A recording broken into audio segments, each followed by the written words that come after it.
Okay. Welcome to the Monday, March 23rd Selectmen's meeting. Please join me for the Pledge of Allegiance. I pledge allegiance to the flag of the United States of America and to the republic for which it stands, one nation, under God, indivisible, with liberty and justice for all. So tonight we have with us Kelly Bigos, our recording secretary, town manager Tom Wooden, and selectman Bill Hamblin, myself Denise Griffin, and Wendy Wolf. Small group, but we have a quorum. So, Tom, do you have any town manager announcements? Yeah, just a couple of quick ones. One is that I've been in touch with Dan Breyer, and he's working on setting up the next economic development meeting between the Selectmen and Boothbay Harbor. So that should be happening hopefully in the next couple of weeks. The other thing is we sort of have a list of low-hanging fruit out there of some things that we've been considering doing and talking about that I think maybe we should probably have a workshop on, such as the investment policy, the personnel manual, EMA, and so forth. Would it be a good idea if maybe tomorrow I sent out 3 or 4 just possible dates for that? Yep. And if so, what time works best for you guys? 4:30, 6? Not before 5. Not before 5, okay. But 5 can work. Okay, all right. I'll send out maybe 3 possible dates tomorrow. Okay. Is that all right with you? Does that work for you guys? Yeah, that's fine with me. I sent you a couple of dates when I'm not available, and I just thought of some other ones I should have sent you. I'll send you those. I'll either tell you later or send it to you tomorrow. That's all I have for announcements right at the moment. Okay, great. Financials. Julia. Before you, the revenue and expense sheets. Total revenue year-to-date, $6,741,959. Total expenses, $5,955,239. Does anyone have any questions on the revenue and expenses? As of today, we have collected 93% of our taxes year-to-date, so taxes have come in as scheduled.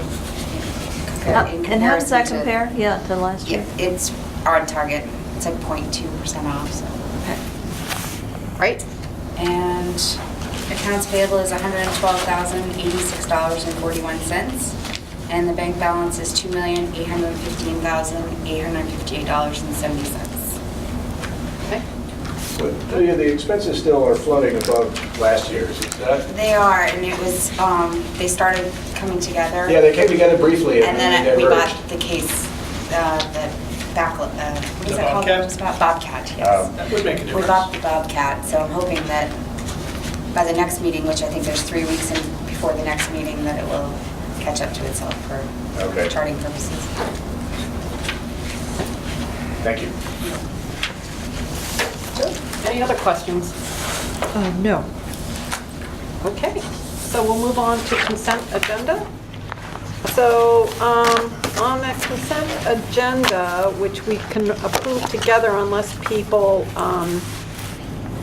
have concerns, the consent agenda includes the minutes of the March 9th meeting and approval of the following liquor license renewals for Brown's Wharf, Lafayette, Boothbay, doing business as Boothbay Harbor Inn, Spruce Point Inn, Gone Skiing, doing business as McSeagles, and the Balmy Day Cruises.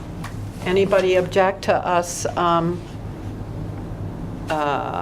voting on everything all together in the consent agenda? I don't object to that, but I would move that we make the suggestions that Wendy made to the minutes. That's what I have in here. Yeah, how about we just approve them as amended then? That sounds good. Okay, so I hear a motion to, Yes, to approve the consent agenda with the meeting minutes approved as amended. what do you second? Okay, any discussion? No. All in favor? Okay, motion carried. Old business, the first item under old business was to discuss a nominee for the Spirit of America Award. We'd like this to be kind of a surprise, so does anybody have any other suggestion than the one name which was floated around by you? Oh, by me? Yes. Well, then I have nothing to say. I thought that was a good That suggestion. was a great suggestion, wasn't Yeah. it? Great, so I'm going to assume that Super. we are all in favor of Wendy's nomination for this year's Spirit of Award winner. Well, I will certainly move that. so, Okay. All right, I will second that. Great, all in favor? And Stay that tuned, will- America. Stay for tuned, the answer. yes. So, yeah, for the envelope, please. Okay, and then the next piece of old business is to discuss our town auditor. So, Tom, you sent out an RFP for town auditor and got back 3 proposals. That's correct. Okay. So there was a proposal from Runyon, Kirstein, Willett. That's one firm. There was a proposal from PFBF, which is a company, I think, like out of the Waterville area and also Bath and maybe some other places in the state. And who our former auditor, Fred Brewer, currently works. And then there was a proposal from our current auditor, William Brewer, also out of Bath, I believe. So, thoughts? People have comments, ideas? Yes, may I borrow those for a moment? You 'Cause, may certainly borrow yeah, those. I didn't have Yes. time to run home and grab That's these. okay. Just so folks know, there's a wide range of pricing in the audit. I'll have to say that Runyon, Kirstein, Boulette, I actually thought they were the most explicit in terms of describing the approach to their work. However, they're significantly more expensive, and I'm not sure for the price that the scope of work is going to be significantly better to warrant the increased costs. But I did think that they wrote a much more detailed proposal than the other two, the Fred Brewer, excuse me, and William Brewer. One of the things I was concerned about in the William Brewer proposal was the disclaimer that they were not really going to be looking at internal control. And I'll see if I can find that in the proposal, because one of the things that I think is most valuable about the auditors is the assessment of internal controls, because that's certainly where the greatest risk for fraud and abuse comes from. And I would think that would be one of the things that's very important for us as public stewards, to make sure there's kind of an objective and outside assessment on that. So Just so you know, Wendy, they do go through that every year. I'm sure they do. I'm wondering if that's an expert, because they do Yeah. considerable amount of testing on They do that. every aspect, like the vendor invoices, the cash receipting. Right, and I'm sure they're just Yeah. frankly covering their bases, I'll put it kindly. It says our audit is not specifically designed and cannot be relied on to disclose reportable conditions that are significant deficiencies in the design or operation of internal control structure. However, if we become aware of such reportable conditions and we believe management practices can be improved, we will communicate them to you. It doesn't talk about testing internal control, or at least reviewing internal control, and I just want to make sure that's an explicit part of the audit, and it wasn't very clear in the proposal. You know, They do that, but I'm just wondering if it holds them, you know, like you said, for liability purposes, but also they're not doing like a fraud audit, so I'm Right. wondering if, Yeah, what the that disclosure- prior paragraph says our procedures will include tests of documentary evidence and supporting transactions recorded in the accounts, and may include tests of physical existence of inventories, direct confirmation, et cetera, so. Right. As in many proposals, it says, yes, we will, but no, we won't. Yes, yeah, and actually the sort of random testing or the way that they would do the testing was more explicit in the first one I mentioned, the Right. RKO or whatever. But, you know, overall, I think for the price, frankly, either of the brewers probably would suffice. Just so you know, I think I mentioned it in one of the emails to you, all three of these companies have done their audits in the 8 Right. years that I've been here. So, and they all certainly can do it. When I first got here, it was RKO, and then we switched to Fred, and Fred's gone to a different company, and his father's backfilled. So they're all familiar with this. But we were not unhappy with Fred's work when No. he did it. No. I mean, I think the issue that, in fact, you brought up several months ago was that one of the benefits from putting this out to bid, or maybe one of the reasons we might want it to put it out to bid, was that it's useful to switch your auditors every few years. So I was a little disappointed that PFBF, who's probably perfectly capable firm, I was a little disappointed in the proposal they put together, because to me it was too much like a brochure, and it was too Yes, much it was fluff. a lot of boilerplate A lot of fluff language. and not enough specifics, you know. thought so, I've too. looked at other audit proposals for other nonprofits that have to comply with federal guidelines, and they usually will come back looking more closely like the Runyon Canyon. Yeah, yeah. Well, I would agree with you. I Runyon thought Kursky. PFBF seemed high level and a lot of very generic language about, well, of course we will do this, et cetera, and we could have been any town or municipality. There's very little that sort of oriented specifically to the audit here, so. Yeah. So I guess I would put them dead last in my rankings. Okay. So, but then the question is, are we okay with awarding the audit to William Brewer's firm again? And how long have they been our auditors? Well, Fred did it up to 2012, so So, it's been 2 years. yeah, I'd be comfortable with that. Yeah. And we could ask them also for a Another- different principle if we had any concerns, but they've only been doing it, this would only be, This would be their third year. it'd be their second, because they're gonna audit 2014 Right, if yeah. we switch, yeah. So I'm comfortable with that recommendation. I'd appreciate staying with them at least this late in the fiscal year, but Yeah, sure. It makes it Yeah. logistically easier it'd make it a also. lot easier. I mean, I don't have any problem revisiting it after, but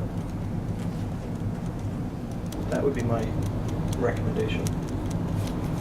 I'm not that familiar with auditing and auditing procedures. What is the single compliance audit that he comments on in his proposal?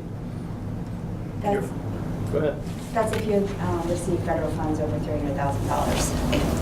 Then you have to have a single compliance audit, and we do not currently, no. Okay. The largest one we've had was the COPS grant, which was, what, 181,000, so we didn't even have to have one at that point. Okay. So, someone want to make a motion?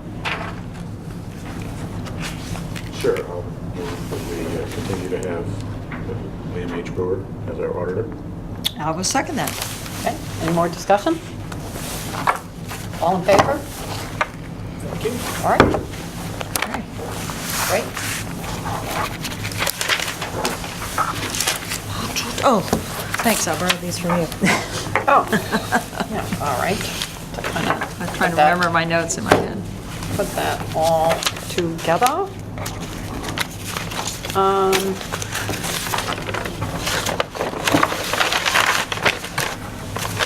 Yeah. I think.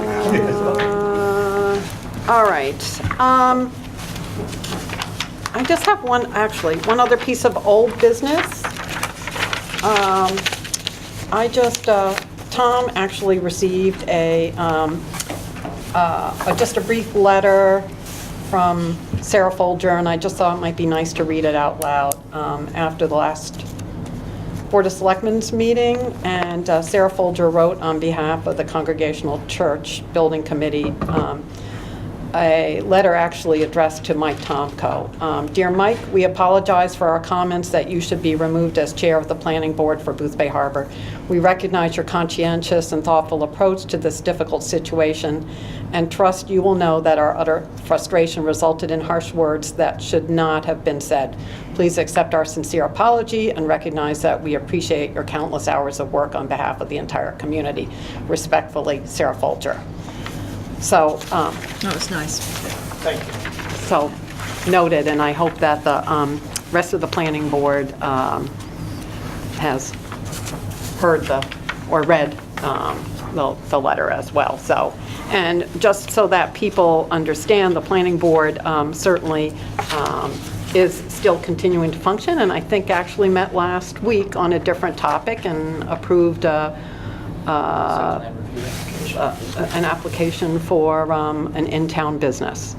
So, Congratulations. we appreciate the planning board's volunteers' efforts.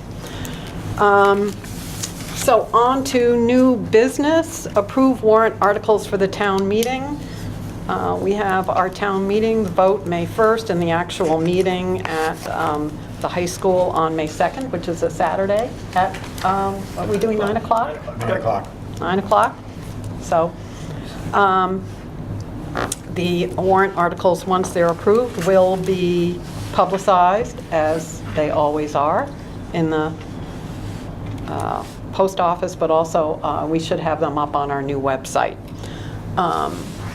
Can I have a motion to approve the warrant articles? So moved. Second. Any discussion? No, not for me. No? Seeing none? All in favor? Okay, motion carries.